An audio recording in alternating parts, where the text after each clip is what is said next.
Um excelente salmo para o dia de Natal. O Salmo 95. Adoração e advertência. O caminho para o descanso divino. É com um júbilo incontrolável, uma exultação da alma que ecoa pelos vales da existência, que somos convidados a erguer nossa voz em uníssono. Venham, sim, venham todos, e cantemos ao Senhor com a mais pura alegria que reside em nossos corações, uma alegria que não é passageira, mas firmemente alicerçada na verdade eterna. Aclamemos, sem hesitação e com total convicção, a rocha da nossa salvação, o pilar inabalável sobre o qual todas as nossas esperanças e seguranças estão construídas. É imperativo que nos apresentemos diante dele, não de mãos vazias, mas transbordando de ações de graças, pois cada respiração e cada momento de paz são dádivas imerecidas que fluem da sua majestade. Que nossos lábios sejam instrumentos afinados para aclamá-lo com cânticos de louvor, melodias que reconheçam a sua soberania indiscutível, a única verdade capaz de sustentar o universo em ordem. Pois o Senhor, o Criador de tudo o que é visível e invisível, é inquestionavelmente o grande Deus. Não apenas um Deus entre muitos, mas o grande Rei, que se assenta em um trono de glória muito acima de todas as outras entidades que os homens, em sua fragilidade e busca por significado, possam ter elevado ao status de divindades. Seu domínio não é meramente celestial, ele se estende à própria estrutura do mundo que conhecemos e habitamos. Nas suas poderosas mãos não estão apenas os destinos das nações e os rumos da história humana, mas ele sustenta as profundezas insondáveis da terra, os abismos misteriosos onde a luz mal penetra. Os cumes dos montes mais altos, aqueles picos gelados e imponentes que desafiam nossa ascensão, pertencem-lhe inteiramente, sendo meros degraus em seu vasto império. A criação inteira é um testemunho eloquente e vibrante de sua força e design. O mar revolto, com suas marés poderosas e sua imensidão azul que se perde no horizonte, é dele, pois foi ele quem o fez. Sua palavra deu forma às ondas e delimitou a fronteira entre a água e o solo firme. Suas mãos habilidosas e onipotentes formaram a terra seca, moldando os continentes, desenhando os rios e estabelecendo os ecossistemas complexos que sustentam a vida. Diante de tamanha manifestação de poder criativo, qualquer resposta que não seja a reverência total é inadequada. Portanto, somos convocados, não forçados, mas amorosamente chamados, a uma postura de submissão e adoração. Venham, adoremos e nos prostremos. Que o nosso corpo, muitas vezes tão rebelde e voltado para os prazeres efêmeros, se curve em humildade diante do Senhor, o nosso Criador. Ajoelhemo-nos, reconhecendo que Ele é o nosso Deus, e nós, em contraste, somos a criação que depende inteiramente de sua bondade e providência. Somos o povo do seu pastoreio, a humanidade que Ele escolheu guiar, e o rebanho que Ele conduz com paciência e discernimento. Esta relação é íntima e exige fidelidade de nossa parte, um reconhecimento constante de quem somos em relação a quem Ele é. O pastoreio divino não é tirania, mas cuidado meticuloso, provisão constante e proteção contra os predadores da alma. O chamado à adoração e ao reconhecimento da majestade de Deus carrega consigo uma urgência temporal de grande peso. A voz de Deus está sempre ressoando, mas o momento da resposta é agora. E hoje, se porventura vocês ouvirem a sua voz clara e inconfundível, não permitam que o coração se torne rígido e insensível, endurecido pela desconfiança ou pela complacência. Não repitam o erro histórico, o tropeço lamentável que ocorreu em Meribá, e como aquele dia sombrio em Massá, quando o povo de coração hesitante estava no deserto. Aqueles que nos antecederam, os seus antepassados, caíram na armadilha da incredulidade. Eles ousaram colocar o Criador à prova, testando a sua paciência e questionando a sua fidelidade, mesmo depois de terem sido testemunhas oculares de manifestações divinas inegáveis e milagrosas. Eles viram com os próprios olhos as maravilhas que Deus realizou, a abertura do mar, a água jorrando da rocha, o maná caindo do céu, a nuvem guia durante o dia e a coluna de fogo à noite. E, no entanto, apesar de terem visto a força e o cuidado manifestos, eles duvidaram, murmuraram e desafiaram a autoridade de quem os estava sustentando no ermo inóspito. A experiência no deserto serve como um espelho assustador para a condição humana, um reflexo de nossa tendência persistente de focar nas dificuldades imediatas em detrimento da lembrança das grandes obras de Deus. Eles viram as obras, mas não compreenderam os caminhos. A diferença reside na profundidade da fé. Ver a obra é reconhecer o poder. Conhecer o caminho é confiar no propósito e no caráter do soberano, mesmo quando a jornada se torna árdua e incerta. A ingratidão, essa praga da alma, os cegou. A ausência de gratidão é frequentemente o primeiro passo no caminho do endurecimento do coração. Por 40 longos anos, a paciência de Deus foi posta à prova pela teimosia daquela geração.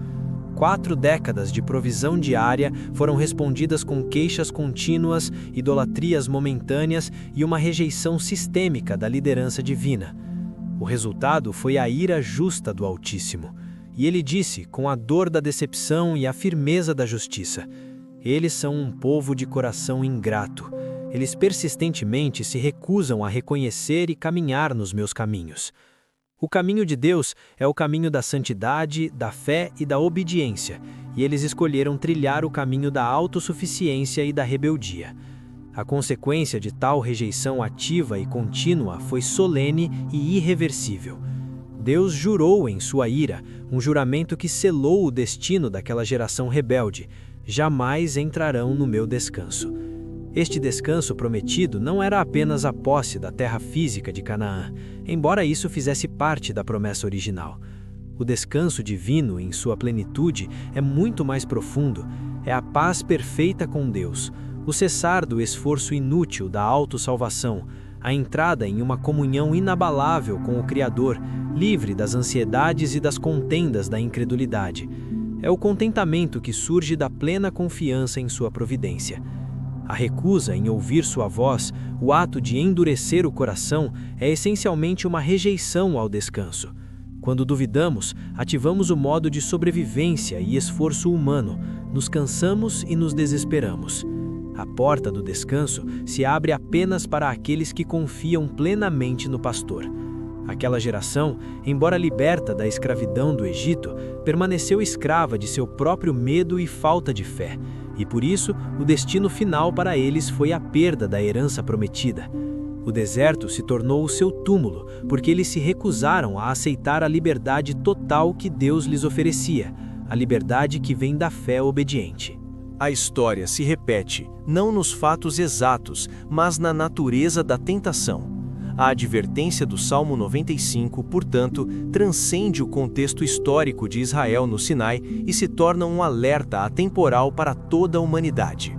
O convite é constante, o pastoreio é oferecido, a rocha da salvação está presente, mas a nossa resposta deve ser imediata e sincera. Não podemos nos dar ao luxo da procrastinação espiritual, adiando a entrega total para um futuro incerto. A cada hoje que nos é dado, somos confrontados com a escolha: dobrar os joelhos em adoração e entrar no descanso de Deus, ou levantar o calcanhar em rebeldia e enfrentar as consequências de um coração ingrato. Refletir sobre a magnificência de Deus é o antídoto para o endurecimento. Como podemos duvidar de quem formou a terra seca e sustenta os cumes dos montes? O conhecimento da sua majestade deve dissolver nossa petulância e nossa tendência a questionar suas intenções. Ele não é apenas o poder bruto que criou o cosmos, ele é o pastor amoroso que se inclina para cuidar de cada ovelha. A dualidade de sua natureza, o rei imponente e o pastor gentil, é o que torna seu chamado tão convincente. Ele merece nossa adoração por sua grandeza e ele requer nossa confiança por seu cuidado. A jornada da fé não está isenta de desertos e provações. Haverá momentos em que a água parecerá escassa e o caminho insuportavelmente longo. É exatamente nesses momentos de dificuldade que a tentação de testar a Deus se manifesta, assim como ocorreu em Massá. O povo, com a garganta seca, esqueceu que o Deus que os havia libertado do Egito ainda estava com eles no deserto.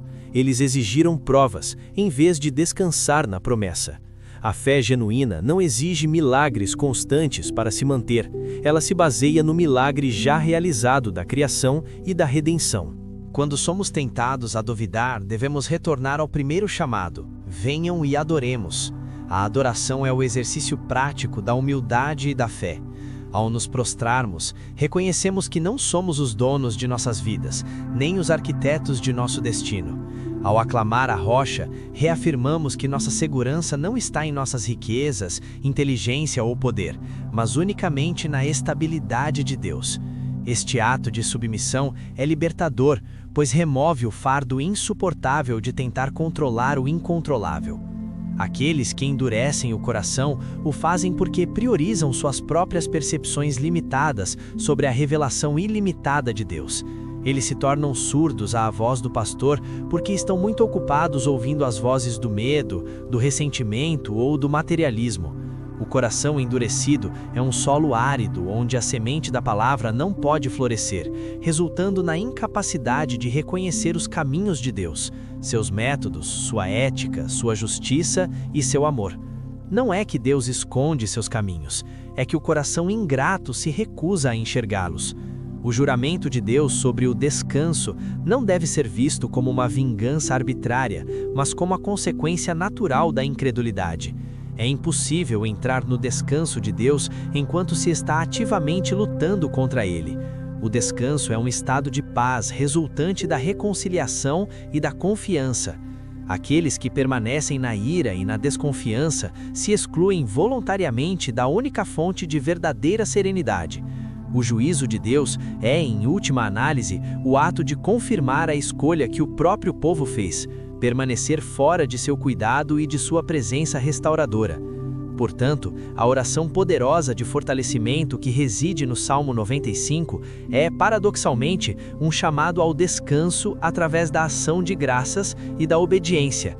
Fortalecemo-nos não por nossa própria força, mas ao nos curvarmos à força de quem é o grande Rei. Nosso louvor é a declaração de que Ele é digno, e nossa submissão é a chave para evitar a repetição dos erros do deserto. Que hoje, neste instante decisivo, ao ouvirmos o convite para a alegria e a adoração, possamos responder com um coração flexível e disposto. Que possamos rejeitar o caminho da teimosia e da ingratidão que levou à perda da herança. O Senhor, o nosso Criador, aquele que fez o mar e a terra seca, aquele que nos guia como um pastor, estende a mão. Ele nos convida para a presença, para o louvor e, acima de tudo, para o seu descanso eterno. Aceitar este convite é abraçar a única vida que vale a pena ser vivida, uma vida de exaltação ao Rei acima de todos os deuses e de caminhada confiante sob a condução do Supremo Pastor. Que a nossa jornada não termine no deserto, mas na paz profunda de sua promessa cumprida. Não endureçam o coração, mas adorem e entrem. Que o Senhor Jesus te abençoe e te proteja.